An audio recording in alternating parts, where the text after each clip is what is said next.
Momentos en que uno se desploma. Hace poco vi a una mujer paseando un perro, sujeto con una correa. Mejor dicho, vi a una mujer arrastrando a un perro con una correa. El día estaba despiadadamente caluroso. El perro se había detenido totalmente. Había caído de panza pesadamente en el pasto húmedo, cambiando el abrasador pavimento por un poco de césped fresco. La mujer alaba y alaba. Hubiera tenido más éxito empujando un camión remolcador. El perro ya no tenía energía. Entonces se echó y se quedó allí. No va a ser el último en hacer eso. ¿Alguna vez ha alcanzado el punto en que cae pesadamente, sin fuerzas? Culpe a su jefe. Necesitamos que tome un caso más. A su esposa. Estaré fuera de casa, hasta tarde, una vez más esta semana. A sus padres. Tengo una tarea más para que hagas. A su amigo. Necesito que me hagas un favor más. ¿El problema? Que se ha encargado, ha tolerado, ha hecho, ha perdonado, ha ocupado tanto que ya no aguanta más una vez más. Usted es un cachorro cansado. Entonces cae pesadamente. ¿A quién le importa lo que piense el vecino? ¿A quién le preocupa lo que el maestro piensa? Déjelos que halen la correa todo lo que quieran. No estoy tomando ninguna medida más. Pero es distinto al perro. No cae en el pasto. Si fuera como los hombres de David, usted se sumergiría en el arroyo de Besor. No se sienta mal si nunca ha escuchado hablar de ese lugar. La mayoría de la gente no lo ha hecho, pero muchos lo necesitan. El relato del arroyo de Besor merece un espacio en las bibliotecas de las personas agotadas. Les habla con dulces palabras a los cansados corazones. La historia surge de las ruinas de Ziklag. David y 600 soldados retornan del frente de batalla de los filisteos para encontrar una total y absoluta devastación.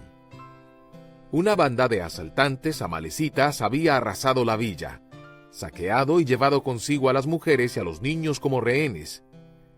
La pena de los hombres se convirtió en ira, no contra los amalecitas, sino contra David. Después de todo, ¿no los había conducido a la batalla? ¿No había dejado a las mujeres y a los niños desprotegidos? ¿No es él el culpable? Entonces merece morir. Y comenzaron a juntar piedras. ¿Qué más es nuevo? David estaba comenzando a acostumbrarse a ese tipo de tratamiento. Su familia lo había ignorado. Saúl protestaba furiosamente contra él y ahora el ejército, el cual, si usted se acuerda, trataba de encontrarlo, no viceversa, se ha vuelto contra él.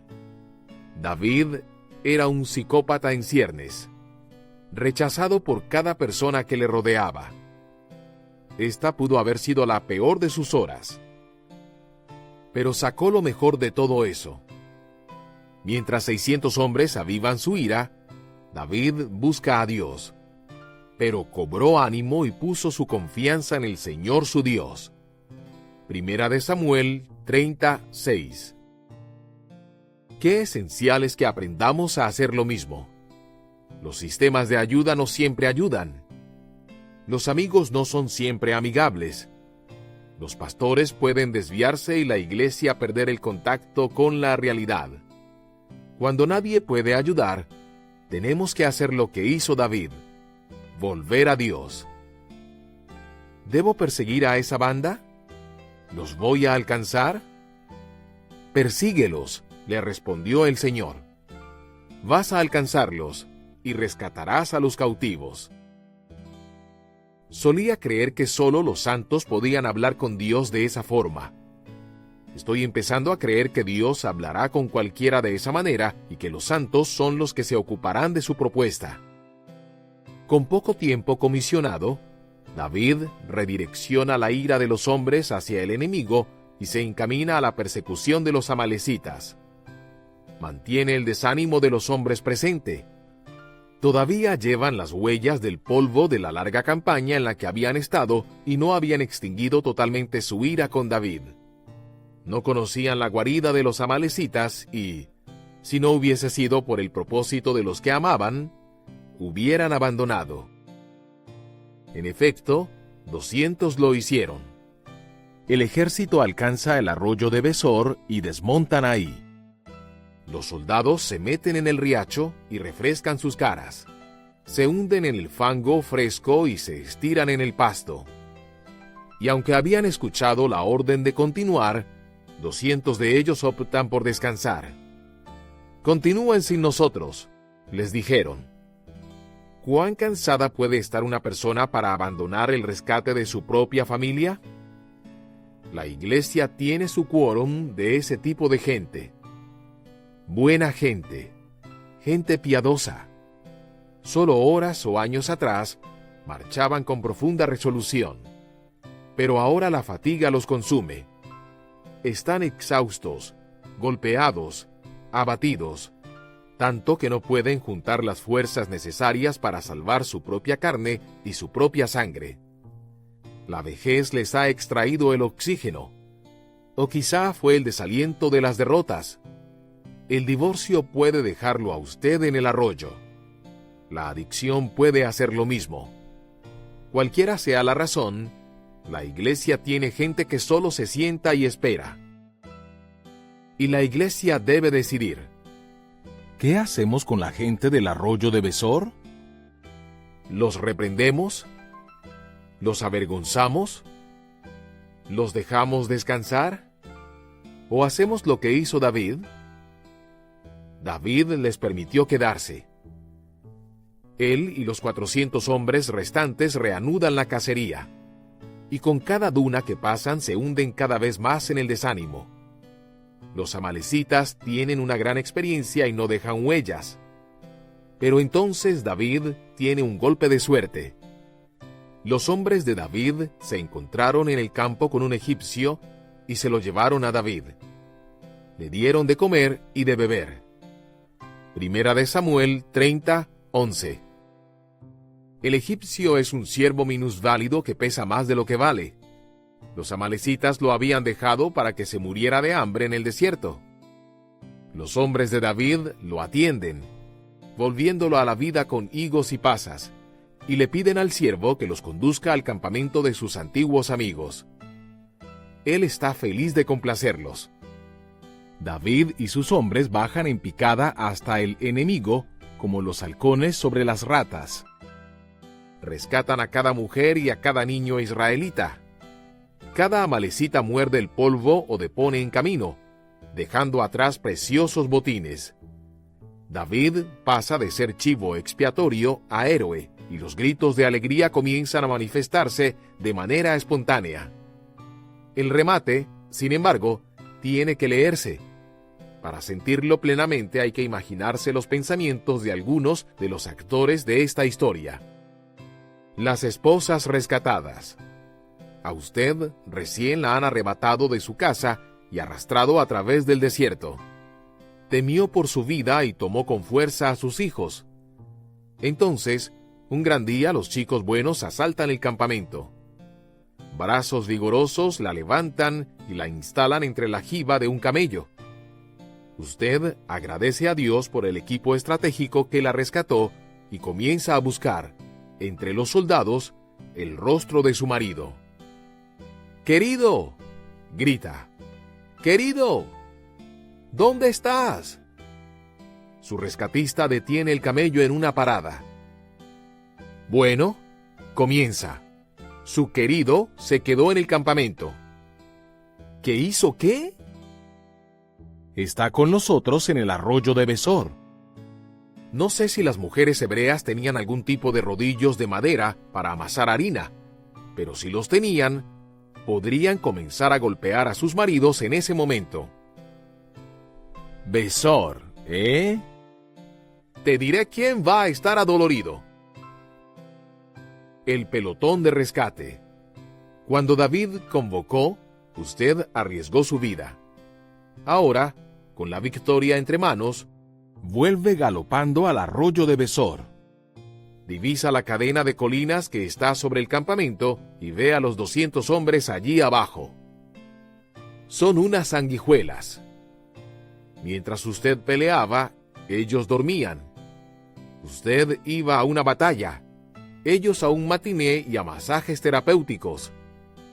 Ellos jugaban 18 hoyos y se quedaron despiertos hasta tarde jugando póker. Usted debe sentirse como algunos de los hombres de David. Estos no vinieron con nosotros, así que no vamos a darles nada del botín que recobramos. Que tome cada uno a su esposa y a sus hijos, y que se vaya. Las esposas a las que rescató, enojadas. Los rescatadores, resentidos. ¿Y qué hay de los 200 hombres que se habían quedado descansando? Los gusanos tienen una alta autoestima. Se sienten tan varoniles como delicados. Le mezclan, encienden y entregan a David un cóctel Molotov de emociones. Y aquí se muestra cómo él lo desactiva. No hagan eso, mis hermanos. Les respondió David. Fue el Señor quien nos lo dio todo, y quien nos protegió y puso en nuestras manos a esa banda de maleantes que nos había atacado. ¿Quién va a estar de acuerdo con ustedes? Del botín participan tanto los que se quedan cuidando el bagaje como los que van a la batalla. Note las palabras de David. Los que se quedan cuidando el bagaje, como si ese hubiera sido su trabajo. Ellos no habían pedido cuidar el bagaje, sino que habían querido descansar. Pero David dignifica su decisión de quedarse. David realizó muchas hazañas importantes en su vida y también muchas sin sentido. Pero quizá la más noble fue la más raramente discutida. Honró a los exhaustos soldados de Besor. Algún día, alguien leerá lo que hizo David y le pondrá el nombre a su iglesia. Congregación del Arroyo de Besor. ¿Acaso no es eso lo que una iglesia pretende ser? ¿Un lugar para que los soldados recuperen sus fuerzas? En su gran libro sobre David, Leap Over a Wall, Saltar una muralla, Eugene Peterson habla sobre un amigo que firma, tuyo en el arroyo de Besor. Me pregunto cuántos podrían hacer lo mismo. Demasiado cansados para pelear, demasiado avergonzados como para quejarse. Mientras otros proclamaban victorias, el cansado se sienta en silencio. ¿Cuántos se sientan en el arroyo de Besor? Si está en esa lista, esto es lo que necesita saber. Está bien descansar. Jesús es su David. Él pelea cuando usted no puede.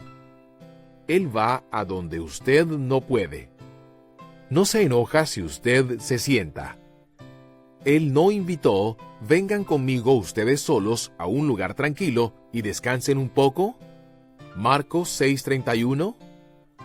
El arroyo de Besor bendice el descanso.